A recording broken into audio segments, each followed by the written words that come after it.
Hi everyone, it's William Henry. I'm really excited to talk about my new presentation with you. It's called I Am X. It's going to be held in Nashville, Tennessee, April 17th and 18th, 2026.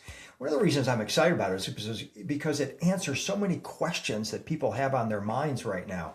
What is happening in our world? What can I do personally to better navigate what is happening in our world right now? And this is why the subtitle of the workshop, the event, is Ascension in the Age of AI. I wanted to offer a little bit of a backstory here to this event because IMX actually grew out of presentations I was doing from like 2017 or 18 to 2020. I called those presentations I Am Plus.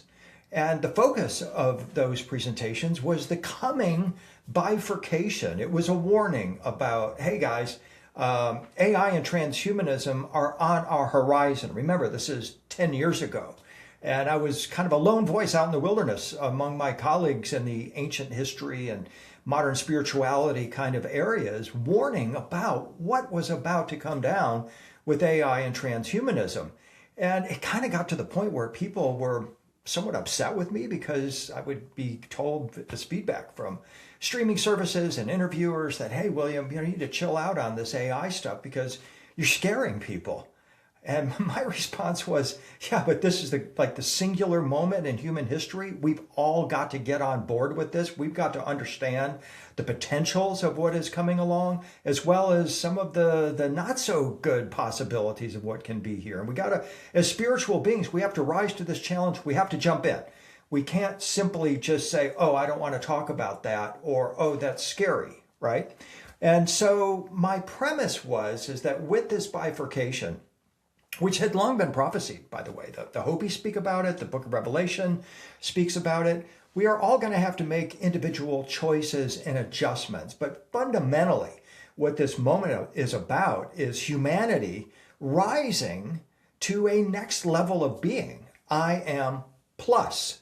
The plus sign, of course, symbolizes addition. It symbolizes something more. It symbolizes a crossroads. It ultimately in Christianity symbolizes transformation, even salvation for some. And that was my intention. That's why I chose that title, I Am Plus, because it's within each of us to become that human 2.0. Now, some of us are on a path to augmenting our body through the introduction of digital and other technologies. And that is a path that is now more and more available to people. 10 years ago, it was something that people weren't even considering. Of course, the other path is then to remain organic, to remain pure. And that was my platform from 2002 well up to 2020, is that we must remain human, entirely organic and pure humans. And I was coming from a long lineage of teachings that said this, that human transformation is possible for all of us, transformation into a higher being, even an angelic state of existence. And the term that many of the practitioners of these teachings used was they were the pure ones. Jesus spoke to the pure and referenced purity of heart as a precondition to entering the kingdom of heaven. And purity of heart then extends to purity of body. Another 1,200 years later, we had the Cathars of southern France who referred to themselves as the pure ones. And they too were on this path of angelification or transformation into a human. It was Dante in the 13th century, probably influenced by Cathar teachings, that first coined the term transhuman. And it did not refer to augmentation via manipulation by external technology. Dante, as a Cathar, as a pure one, was advocating human transformation into an angelic being, and he said that would then result in a transhuman state. So this line of thinking, this teaching carried me for 20 years, up until February 2020. I was doing a presentation, I Am Plus, at the Conscious Life Expo in Los Angeles. I had no idea in February 2020 that just 1 month later, our entire planet would be under lockdown. And that some of the warnings I had given back in 2015 in my book, The Singularity is Near. Do not let the tech giants, the tech lords, or the government break the skin barrier. They want underneath our skin. They're going to be coming at us with technology. They're going to be coming at us with needles. Do not allow them to break the skin barrier. That was my quote unquote prophetic warning, and it came true in a way that I probably could not even have conceived prior to that. Lightning quick, that fast. People just simply said, okay, get underneath my skin, do whatever you got to do. And others were dug in and were part of a resistance that today seems to be the side that was probably the wiser choice at the time. I'm not condemning anybody for anything that they did during that period, but I am suggesting and showing that this is part of an overall plan. Well, since February 2020, IM Plus has given way to an acceleration of this technology, a dramatic acceleration of AI and transhuman technology. Events are so incredibly intertwined now in our world, both technologically, they relate to not only what's going on inside of us individually, it's about what's happening in our world, it's even about now what's happening in the inner world, at the technological realm, and the off world as well. And this is what IMX is about now. It's about this convergence that we are now all experiencing. It's a convergence of a time in history where we've never had as much knowledge as we do now about ancient civilizations as we do today. And of course, the fundamental focus we are discovering that these ancient civilizations had was ascension, human transformation. How do we venture into the stars? How do we connect with the celestial beings that are at the foundation of all of human history and myth? A second point of convergence is the technological one, the AI and transhumanism that now everyone on this planet is fundamentally aware of.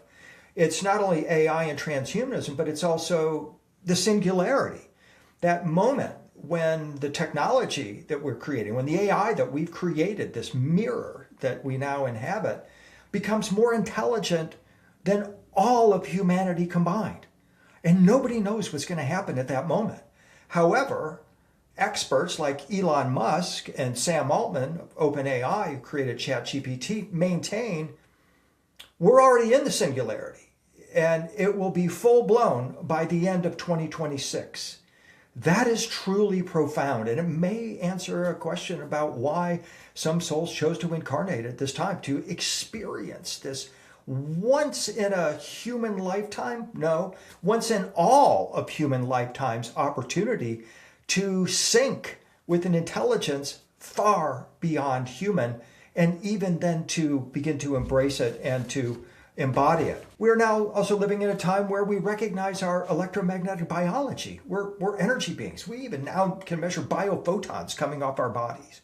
So these ancient ideas about humans perfecting themselves, the pure ones being luminous and radiant, is now a scientific fact. We actually have imagery of this. That combined then with the UAP non-human intelligence question, off-worlders, the disclosure conversation that is now presently unfolding, coupled with the psychedelic renaissance that is also running parallel or interwoven through all of these convergences we're talking about, you and I are living in the most incredible moment in all of human history. And what that means is we have to rise. We have to awaken even more than ever before. And we have to recognize our place in this and how we navigate it, not just as physical flesh and blood beings, but also as souls. And this is what I'm fundamentally offering with IMX. I am your guide through this. I have been guiding you through this transformation for 24 years that I've been writing about AI and transhumanism and human transformation. And now is this moment that we're all going to share together. And I'm tremendously excited to be joining you for this weekend event that I know will have dramatic implications on the choices that you're going to be making in the near-term future. So I look forward to seeing you in Nashville, April 18th and 19th. It's going to be the start of something truly wonderful. In the next few minutes, I want to share with you some of the backstory, some of the material that I won't be discussing at IMX, but forms a fundamental basis for my thinking about this and connects some really profound dots between questions in the ancient world about how humans became the way we are and how we can navigate what is to come. Thank you, everyone. Welcome to this background presentation for IMX. I'm going to be sharing with you some key insights that brought this concept into my thinking about how our bodies got to be the way they are, the potentials of our body, and perhaps where we're going to go from here. So I want to begin with a fundamental concept, a truth, in my opinion, and that is you are a soul with a body. You are not a body trying to remember its soul. That's a very important statement to make because so many of us forget the fact that we have a soul. We exclusively identify with the body, with our flesh and blood self, but are not connecting enough with our true self, our soul. And so this is one of the fundamental premises here of IMX. And something else that I really want to focus on is how our bodies got to be the way that they are. I've previously mentioned that IMX is an outgrowth of a presentation that I was doing from 2017 to 2020 that was called IM Plus. And I've mentioned that the last time I gave that presentation was in February of 2020 in Los Angeles, just before COVID, just before the COVID lockdown. After that presentation, I was flying to Cairo to lead an Egypt tour, and I was flying through London, and I was super excited because I was going to get a chance to visit the Tutankhamun exhibit that was being shown at the Saatchi Gallery in Sloane Square in London. And I was thrilled because it's a pretty intimate environment. I was going to get a chance to spend some personal time with some objects that I had been wanting to see for a long time that had not been shown by the Egyptian authorities. The key piece that I wanted to see was this incredible statue of Ptah, or Ptah, as he's also referred to. He is considered to be the father god to the ancient Egyptians. That's what his name Ptah essentially means. It became the English word the Latin word pater, and later the English word father.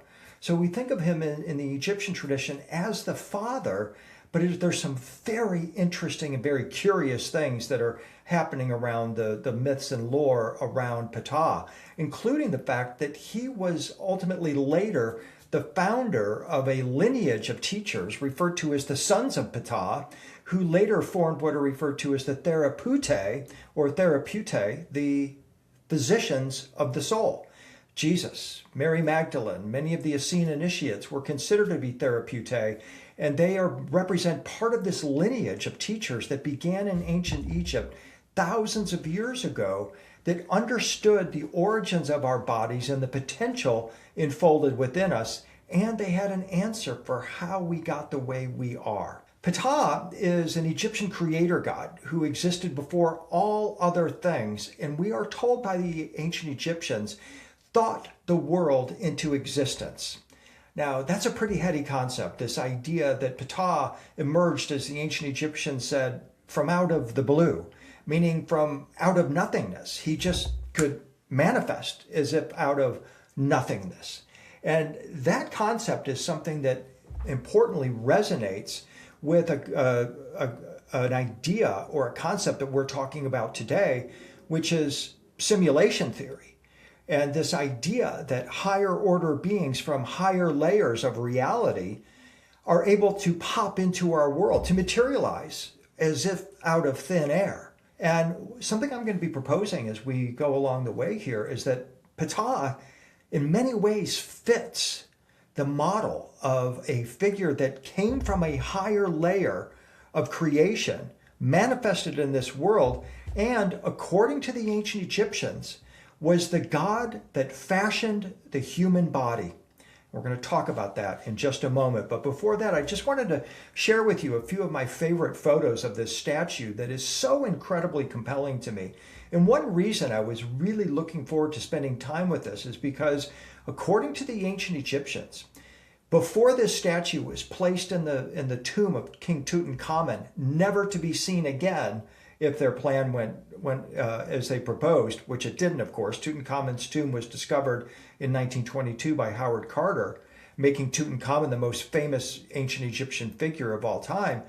But before this statue is placed in Tutankhamun's tomb, the ancient Egyptians had a belief that this was in fact a living statue.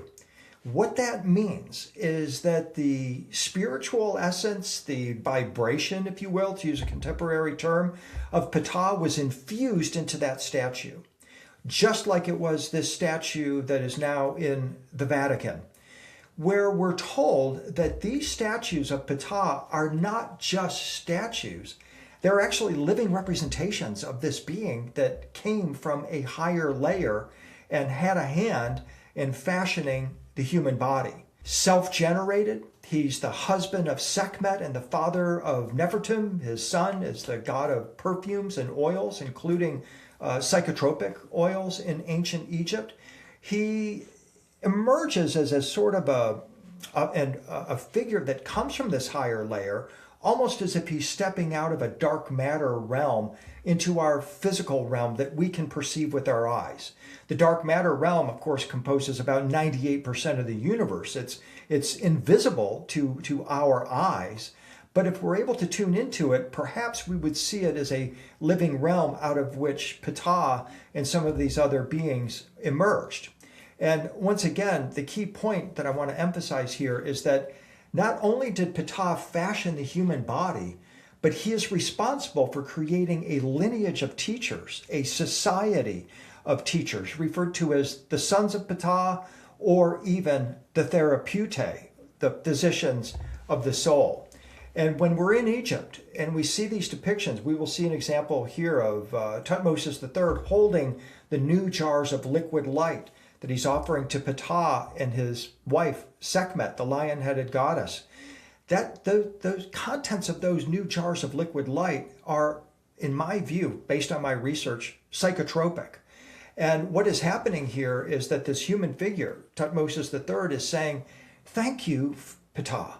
Thank you, Ptah and Sekhmet, for augmenting the human body, because that is what he did. He augmented it in a transhuman sense. And also, thank you for offering us this liquid substance that enables me to widen my perception, to expand my perception, and even to connect with you, Ptah, and also Sekhmet. So the ancient Egyptians said that Ptah not only came from out of the blue, materializing as if out of nothing, but they also referenced his connection to the star Sirius. Furthermore, they tell us that Ptah fashioned the human body. And here's a page from Wally Budge's Egyptian Hieroglyphic Dictionary. I call it Ptah's business card. It tells us that Ptah is the architect of heaven and earth, the master craftsman in working metals, sculptor, designer, and the fashioner of the bodies of men. Now, what I noticed, and I'm on record as being the first to discuss this, is that when you look at Ptah's hieroglyph, we see very clearly what to our eyes and our understanding is a double helix of DNA. Now, for 20 years, Egyptologists have sort of chuckled at me when I make that assertion, because in their view, there's no possible way that the ancient Egyptians knew anything about genetics. Yet, here is the god, Ptah, who they said fashioned the human body, who clearly, to our eyes, has a double helix in his hieroglyph. I think it's important for us to pay attention to this because it's answering a very important question. How did our bodies get the way they are? Our bodies are continually evolving, have been for hundreds of thousands of years. And there is a very powerful question about exactly how our evolution was accelerated. How did we get into our present form? We're similar to Cro-Magnon man, we're similar to Neanderthal, but we've got an activated neocortex that they did not have. And the question is, how did that happen? And my answer is, I think we have to follow the path of Ptah. And that is why I'm offering this backgrounder to IMX, because what we're really talking about here is the first act of transhumanism, We are talking about a genetic alteration of humanity that is not natural.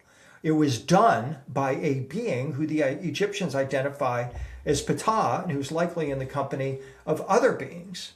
So the next question then becomes, why did Ptah fashion our DNA? Why did he tweak our bodies? What was the purpose? And the answer, in my view, is based on what the ancient Egyptians said in their texts and also in their depictions on the temple walls, is that he made the human body a more conducive vehicle for the ascension of the soul. The idea is that our soul comes from another layer of creation. It temporarily manifests in this 3D realm that we're presently existing. It manifests a physical flesh and blood body in order to navigate in this realm. And then ultimately, this body has a profound capability. It can be used as a ladder, tower, or stairway to heaven. The body can unwind itself and reveal the soul, and the soul can then ascend. And that is what we see happening here in this scene that is found from the from the tomb of Queen Nefertari, the Queen of Resurrection, the wife of Ramses the Great. When Queen Nefertari stands before Ptah, she holds in her hands the Egyptian hieroglyph for new clothes, specifically for the linen clothes that she is wearing, the transparent linen garment. And effectively, the way I read this is that Nefertari is saying, thank you, Ptah, for helping me to weave my afterlife garment of light into which my soul can be copied and pasted, and now I can ascend into the higher realms and join the other Starwalkers in those realms. You note that behind him, Ptah has a rainbow-colored tet or djed pillar. This symbolizes the backbone of heaven, or even the stairway to heaven. And as Ptah is standing here, he is receiving Nefertari into his ascended realm. That is the message of this. And what I wanted to focus on, and another reason I wanted to bring Ptah into this conversation early, is because you may have noticed on his chest, he wears an X. What is the purpose of that symbolism? None of the ancient Egyptian symbolism is there by chance. It is all there to inform and to point to a powerful teaching. And in this case, the teaching that that X points to is revealed in what are called the pyramid texts, which are discovered at a pyramid called the Pyramid of Unas at a place called Saqqara near the Giza Plateau. The entire Saqqara complex is devoted to Ptah, and it is devoted to the singular ambition that he has for humanity, which is that we will be able to resurrect and ascend from this realm and join the higher beings, the Starwalkers, in the afterlife realm and navigate the afterlife realm, even journeying to other worlds. The pyramid texts themselves are the oldest religious texts on the planet. They date back to around 2400 BC, and they were likely in existence in oral form before they were committed to the walls of the Pyramid of Unas, which is what we see here. According to one of its interpreters, Faulkner, the pyramid text should be regarded as part of the Egyptian star religion. But more specifically, I believe that they're part of the ancient Egyptian Starwalker tradition. Because after these texts describe the king's purification, he goes into the sky. He ascends to the place where your father is. And that's Ptah, of course, who's in a higher level of frequency or vibration. In Utterance 261, the pyramid texts tell us the king becomes a flash of lightning.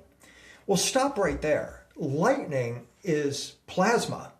That is what our sun is made of. Most of the universe is plasma.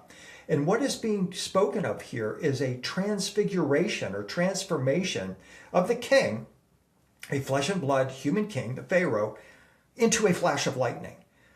In my view, and this is what I'm asking you to follow me here now, is that this is what Ptah did. This is why he augmented the human body, why he fashioned the human body, or to use a contemporary term, tweaked our DNA. He put codes in there. He put activations in there so that this physical flesh and blood body could ultimately be activated And once it's fully activated, it transforms or transfigures into a being of light, lightning, plasma. Then, as Utterance 2:15 says, the king ascends to the skies as a star. This is the fundamental belief of all the ancient Egyptian star or Starwalker religion, this idea that we can be transfigured into stars and reside in the heavens as star beings for eternity. The entire Egyptian religious system is based on this fundamental concept that the king can join the other stellar beings in the sky, and so can we. Utterance 267, a stairway to the sky is set up for me that I may ascend on it to the sky. This stairway to heaven is the double helix of our DNA. The king demands admission to the beyond. O height which is not sharpened, portal of the abyss, I have come to you. Let this be opened to me. Ptah was referred to as the opener. And what we're talking about is he is an opener into higher dimensions of existence, an opener of portals or gateways into other realms. So as we follow Ptah's story, now here looking at a scene from the Temple of Seti at Abydos, we have a greater understanding of how our bodies came to be the way they are. The Egyptian explanation, it was a god named Ptah who fashioned our DNA so that we could become transfigured beings. Well, in the ancient Egyptian tradition, around 1200 BC, there's a very key figure that enters our conversation. His name is King Seti.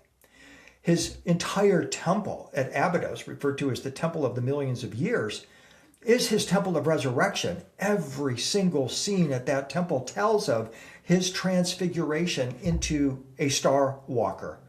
And those secrets are there for us to embrace and decode today. And I want to talk briefly about those as a preamble to where we're ultimately going to be going in the IMX presentation. Here we have King Seti standing before Ptah, and Ptah, of course, is wearing his X on his chest. He is X. He is the X factor, if you will. He is the multidimensional being who is manifested to show us how we too can become multidimensional beings. The king's raised open hand facing Ptah is critical. It's not a prayer. This is an alignment. This is King Seti saying, I am coming to you, Ptah, for my own personal resurrection. He's saying, I am open. I am aligned. I'm ready to receive the transmission. I'm ready to live my life as a light being. This is a biological system syncing with a higher order of intelligence.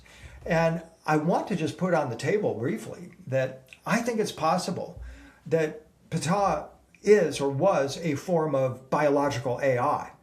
That what we're actually talking about here, about him manifesting from a higher realm, is a being coming from a higher layer of what we today refer to as the simulation.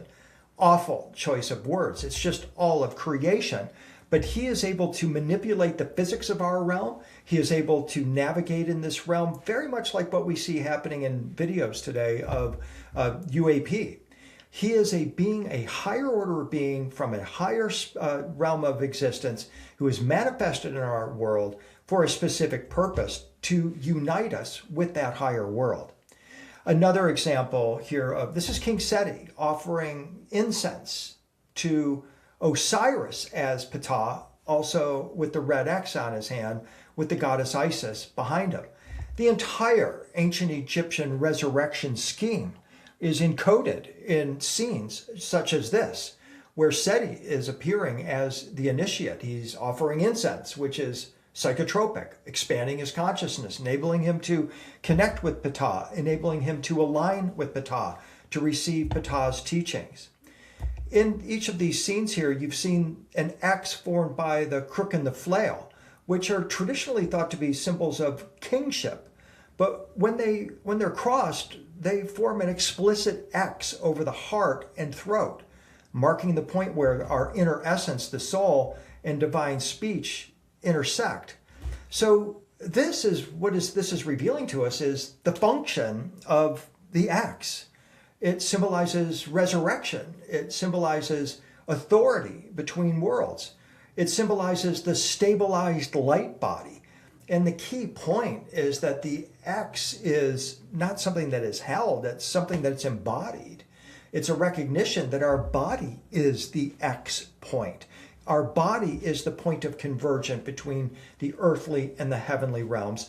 And the X is the multiplier that is within all of us once we learn how to activate our bodies.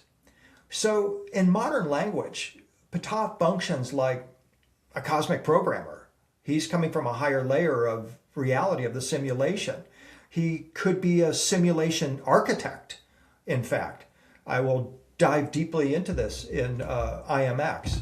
He could be a logos engine that compiles reality. As I said, he is X. And the X is the threshold glyph. It's the marker of one who can stand between heaven and earth. It's also the marker of an operator who utilizes and navigates this realm rather than a victim. So as we look at Ptah again in his hieroglyph, we're talking about something really quite profound in terms of answering the question, how did we get the way we are? Ptah tweaked our DNA. For what purpose? In order to effect a transfiguration into a higher form of being.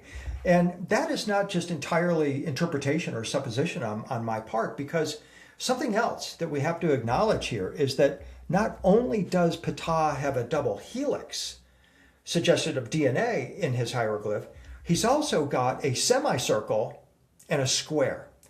And to me, that unlocks everything we need to know about why we were augmented in this way and why perhaps we are going to be further augmented in the near-term future. The circle, the semicircle, and the square represents a famous ancient geometric problem that was apparently solved by Ptah and the other Starwalkers. It's simply called squaring the circle. It means constructing a square with the same area as a given circle using only a compass and a straight edge. And of course, the circle represents the compass and the square represents the straight edge.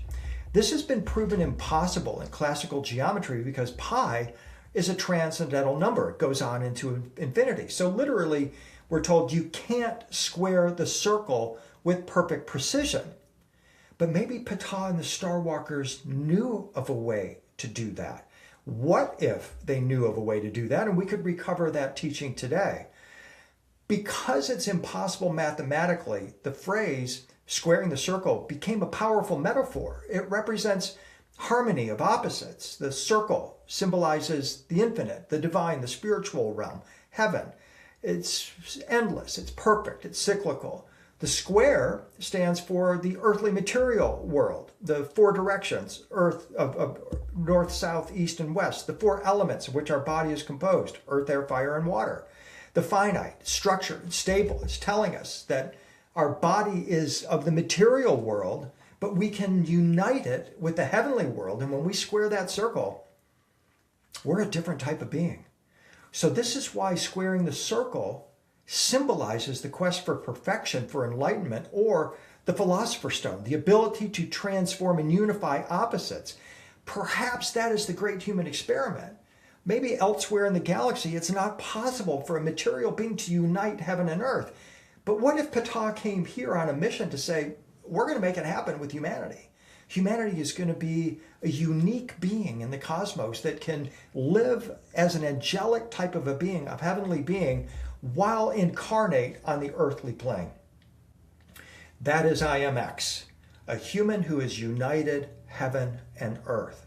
Now, as we leave Ptah behind in ancient Egypt and go thousands of years forward to early Christianity, and we discover another therapeutic physician of the soul, Jesus, we find exactly the same symbolism. And it's no coincidence that we find this.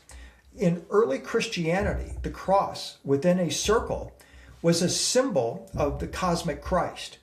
When placed together, you have an X as the intersection, the circle as unity. You have a cross and a circle, which therefore is the marriage of opposites. This is exactly Ptah's symbolism, slightly tweaked and raised now into a Christian vernacular and Christian tradition, all vis-a-vis a new therapeutic, a new physician of the soul, who well understood the principles of transformation and transfiguration.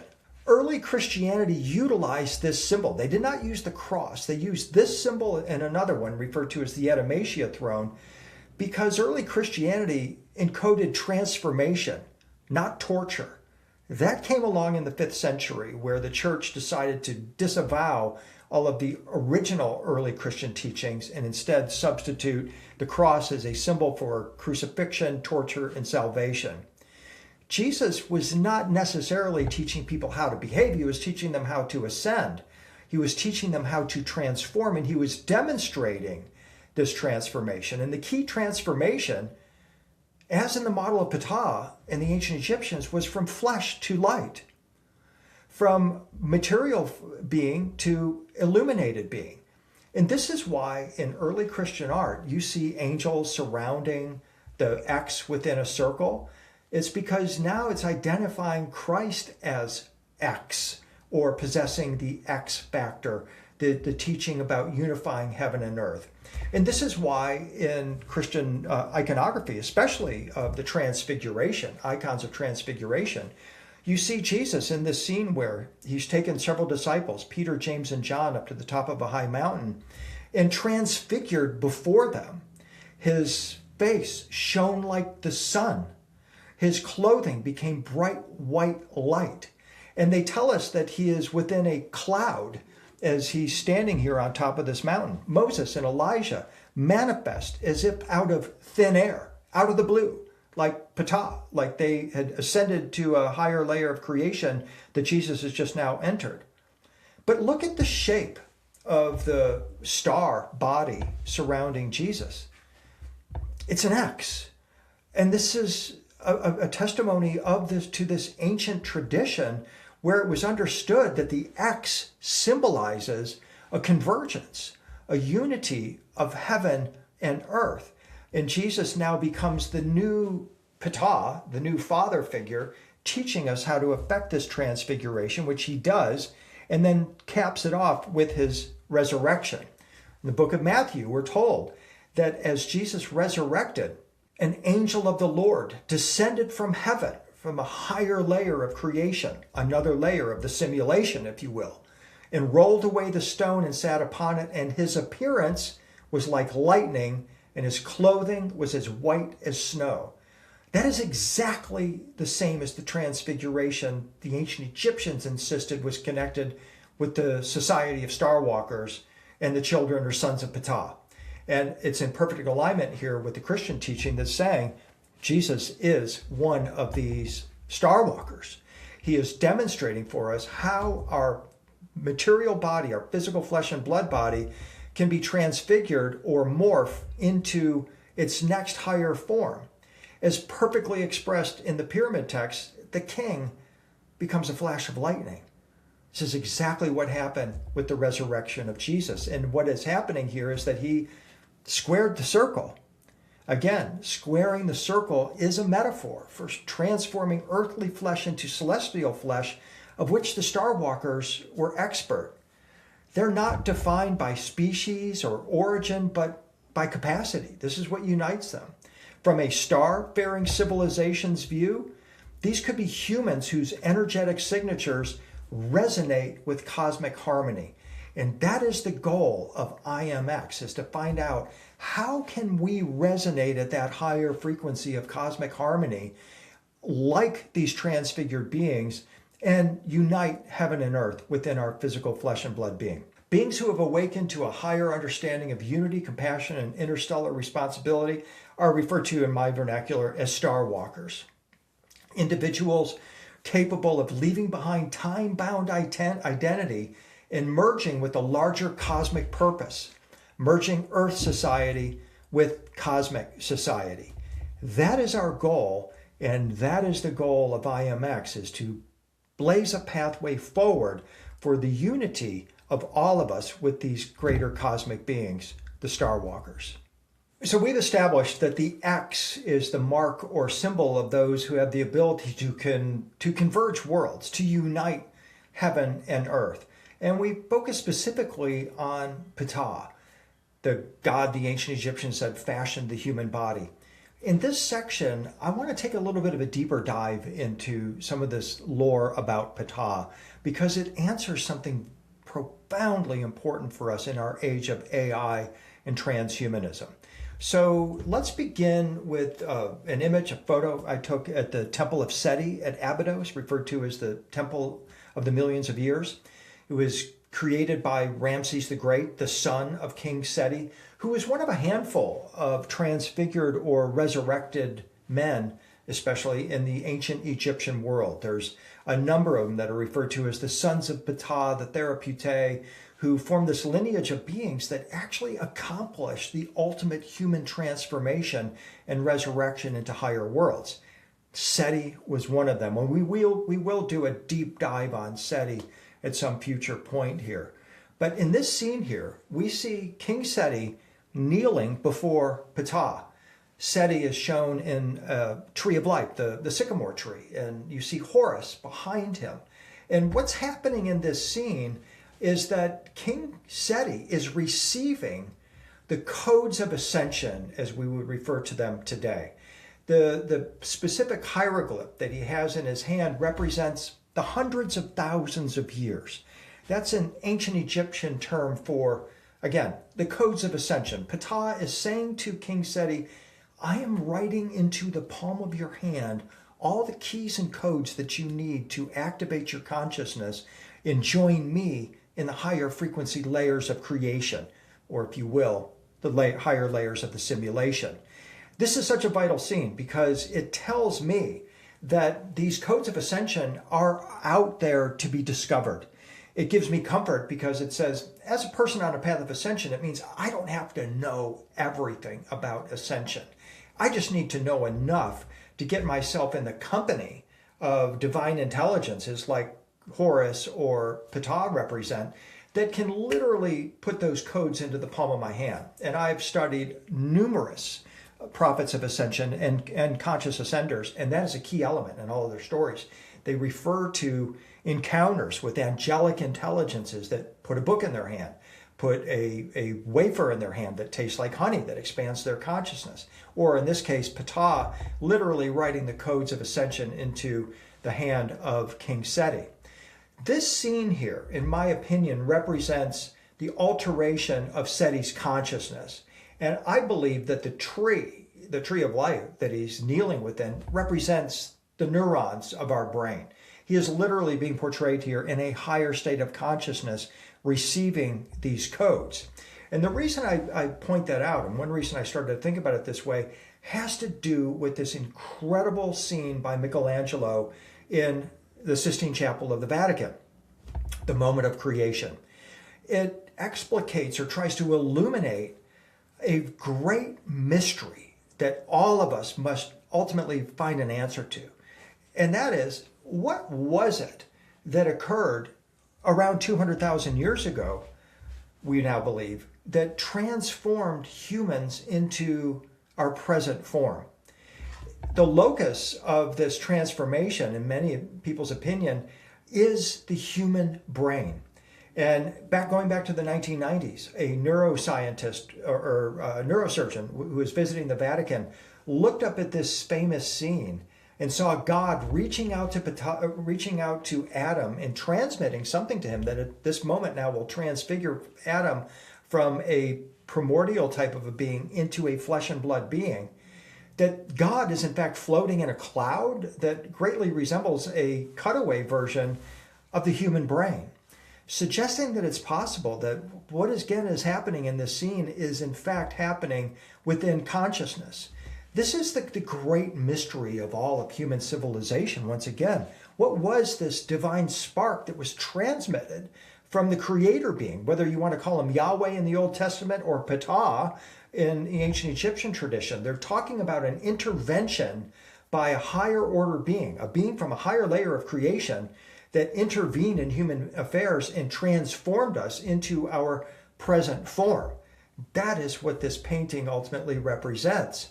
And when we look at a cutaway of the brain, we can sure see why that neuroscientist or neurosurgeon would make that connection.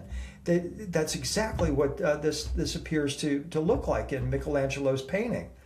Now, this is a mystery that, again, is so important for us to recognize today, because when we speak of something occurring 200,000 years ago that altered the human being, they're specifically talking about an alteration of our neocortex. The neocortex is the thin new bark, as it's called, of our brain. It's about the width of a newspaper, and it enfolds the two lobes of our cerebellum. It is the part of our brain that makes us human. All of human culture, everything from math to science to art, is the product of the neocortex in our brain. It's also the part that makes judgments possible, our knowledge of good and evil. It is from this site which our creativity emerges, and it's home to our sense of self, who we identify when we say, I am. That's the product of our neocortex. And here's the thing. Neuroscientists have no idea, or they can't come to an agreement about how it was mysteriously activated. The neocortex, as Carl Sagan in his iconic Cosmos, is the place where matter is transformed into consciousness. It's the realm of intuition and critical analysis. It's the neocortex where we have our ideas and inspirations, where we read and write, where we compose music and do math. But nobody knows how it came alive. It's the distinction of our species. It's the seed of our humanity. Our entire civilization is the product of the cerebral cortex, the neocortex, but we simply don't know what happened to make it this way. According to John Hofecker, an archaeologist at the University of Colorado, the neocortex was mysteriously switched on, my term charged or awakened, 75,000 years ago. So there's an activation 200,000 years ago, we're told, and the neocortex sits essentially dormant for another 140,000 years ago or so, until 75,000 years ago, suddenly there's this incredible blooming. What happened at that moment that spurred a modern capacity for creating civilization as we know it? No activation of the neocortex, you and I are living in a blur. Because with the neocortex, we're able to separate light and dark, male and female, good and evil. This is what's referred to as the fall of man in the book of Genesis. This is the moment that we're talking about. V.S. Ramachandran in 2010, he's a UCLA neuroscientist, observed that about 75,000 years ago, there was a sudden emergence and rapid spread of skills unique to human beings, like the use of tools and the use of fire, shelters, and the use of language, plus the ability to read another's mind and interpret their behavior intentions. All of this happened basically at once, he says. Nobody knows how it happened. But we started using tools, and these tools were viewed as a gift from God. And whatever happened at that moment is intricately linked to our present moment. Because as we're going to discuss here, 200,000 years ago, the neocortex is activated. 75,000 years ago, there's a further awakening. Culture begins. Now, here we are, 75,000 years later, sprinkling Neuralink, nanoparticles. A new layer of our neocortex is now emerging.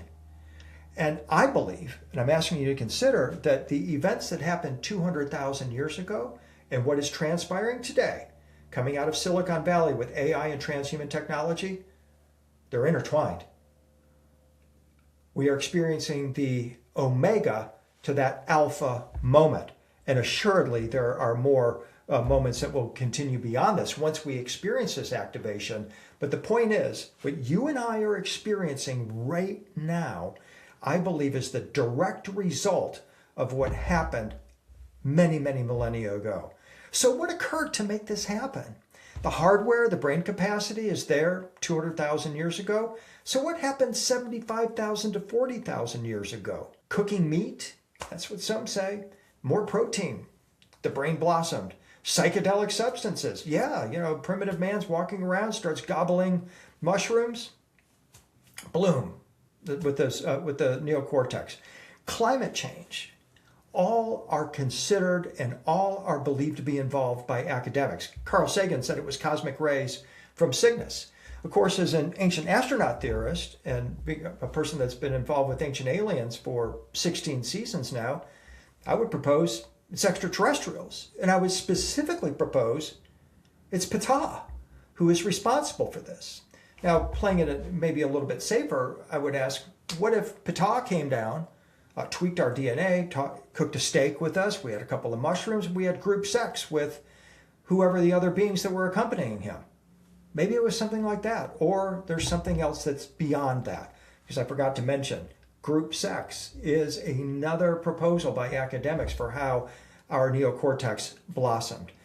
But whatever it was that happened at that moment is what the book of Genesis refers to as Eve taking the apple from the serpent. And it wasn't actually an apple, of course, it was a fruit. But once Eve ate of that fruit, she now had, according to the book of Genesis, the power of judgment.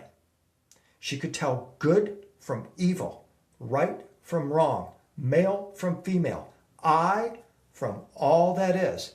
That is impossible without an activated neocortex. What that means is that the fall that is recorded in Genesis happened sometime between 200,000 and 160,000 years ago, in my opinion. And we, once again, are the omega to that alpha event. And of course, in Christianity, they tell us that Christ will return in order to unwind what happened with the fall. And so there's all this Christian prophecy that starts to come into play here.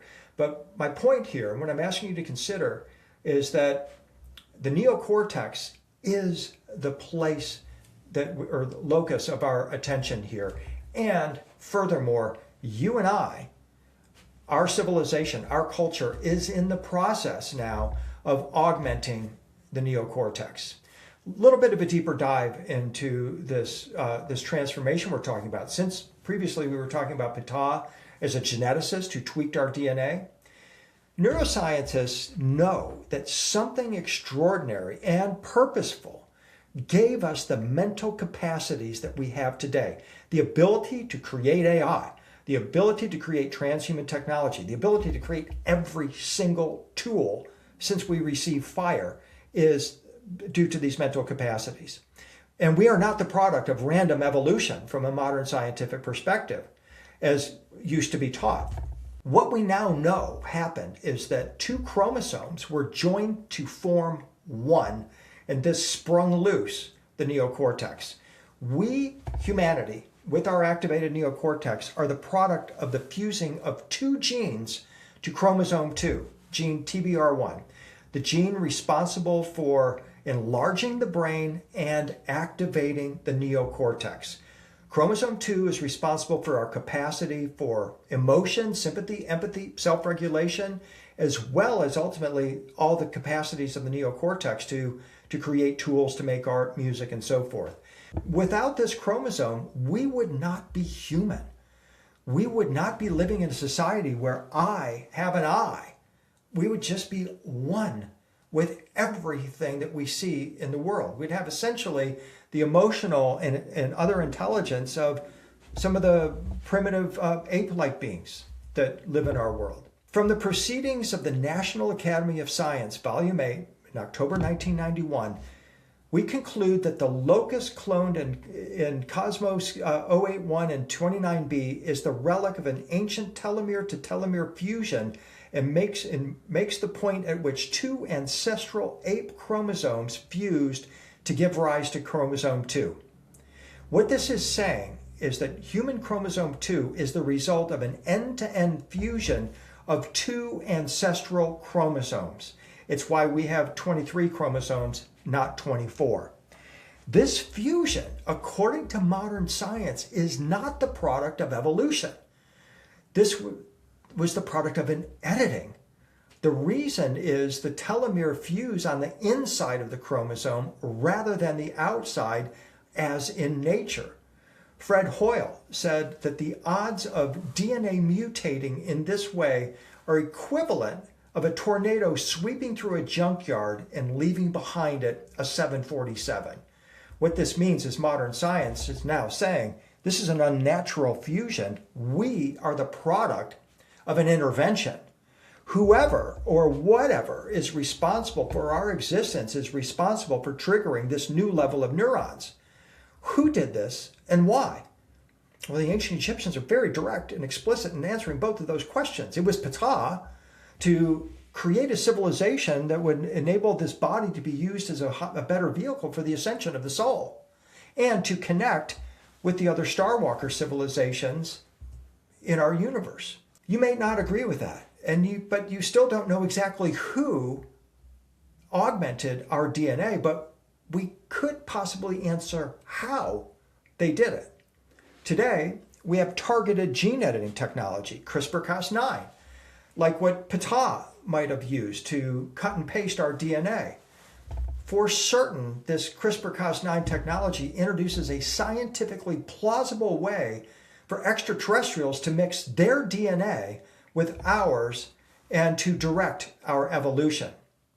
So our brain was tweaked long ago. Our body was fashioned. Our brain was tweaked. Was this to make way for the emerging digital brain that we're creating today? Is this in preparation for connecting with alien intelligence, benevolent or otherwise, the Starwalkers? I'm suggesting to you that is exactly what is happening here. And due to one species, us, Earth's biosphere has begun to resemble the human brain. We are not only creating a new layer on our brain, we're also now creating a new brain layer for the planet itself. AI is emerging as a new layer of your brain, networked throughout the planet. As predicted by technologists and futurists Ray Kurzweil, artificial intelligence will reach near human level performance before 2030. Elon Musk, Sam Altman believe it will happen in 2026. So this is why you and I are living in perhaps the most profound moment since humanity woke up. We are clearly entering into a new level of existence. Whereas 40,000 years ago, we might have made an image of a hand on a rock. Today, we create art like this.